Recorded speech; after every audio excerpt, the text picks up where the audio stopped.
آج ہم انشاءاللہ پہلے پارے کا خلاصہ دیکھیں گے۔ اللہ کی فضل اور اس کی توفیق سے ہم نے بہت تھوڑے وقت میں پہلا سپارہ مکمل کیا ہے، سبکن ہم نے اس کو پڑھا، تو آج اس کا خلاصہ وہ پیش خدمت ہے۔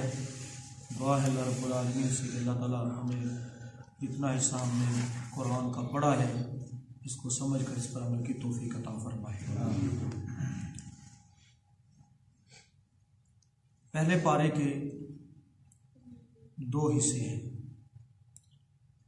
اور سورہ فاتحہ جو ہے وہ اس سے الگ ہے، یعنی اس کو اگر سورہ فاتحہ کو ساتھ ملایا جائے تو پھر اس کے ہم نے تین حصے کیے۔ کتنے حصے کیے ہیں؟ تین حصے کیے۔ پہلے سورۃ الفاتحہ ہے، اس کے 4 پیراگراف ہیں جو میں نے اس وقت بیان کیے تھے، 4 پیراگراف۔ پہلا پیراگراف جو ہے وہ ہے آیت نمبر 1 سے لے کر 4 تک، اور اس پیراگراف میں صفات حسنہ سے حمد بیان کی گئی ہے۔ اللہ تعالیٰ کی صفات کا بار بار اسے واسطہ دیا گیا ہے۔ اور جو دوسرا پیراگراف ہے اس میں استحقاق دعا، ایاک نعبد و ایاک نستعین، کہ جب اللہ کی حمد کر لی، صفات بیان کر لی، اللہ کو خالق مالک رب مان لیا، تو اس کا تقاضا یہ ہے کہ ہم جھک بھی اسی کے سامنے جائیں، عبادت بھی اسی کی کریں، دعا بھی اسی سے کریں، اپنی حاجات اور ضروریات بھی اسی کے سامنے رکھیں۔ اور تیسرا پیراگراف ہے اصل دعا ہماری کیا ہے، اصل دعا ہماری کیا ہے۔ ہاں جی، غور کر کے بتائیں کیا ہو سکتی ہے ہماری اصل دعا۔ اہدنا الصراط المستقیم، بھوک سے گزارا ہو سکتا ہے، لباس نہ ہو تب بھی گزارا ہو سکتا ہے، کاروبار بزنس نہ ہو تب بھی گزارا ہو سکتا ہے، بیوی بچے نہ ہو تب بھی گزارا ہو سکتا ہے، نہیں ہو سکتا تو صرف اور صرف ہدایت نہ ہو تب گزارا نہیں ہو سکتا۔ سمجھ آ رہی بات؟ اس لیے ہمارا اصل مقصود اللہ کے سامنے، ہماری اصل دعا جو ہے وہ کیا ہونی چاہیے؟ اہدنا الصراط المستقیم۔ اور صرف دعا ہی ہونی چاہیے؟ صرف الفاظ کی ادائیگی ہونی چاہیے؟ نہیں محترم بھائیو، پورا فوکس ہونا چاہیے اس کے اوپر۔ کیا ہونا چاہیے؟ کہ جس طرح سے ہم زبان سے اہدنا الصراط المستقیم کہتے ہیں، ایسے ہی دلی طور پر اس کی تمنا بھی ہو، تڑپ ہو اس کی، اور اس کو حاصل کرنے، اس کو پانے کے لیے ہم ہر قسم کی جد و جہد کرنے کے لیے تیار ہوں، یہ عزم ہو ہمارا، تب جا کر یہ دعا محترم بھائیو اپنے مقصود کو پہنچ سکتی ہے، اپنے مقصود کو پہنچ سکتی ہے۔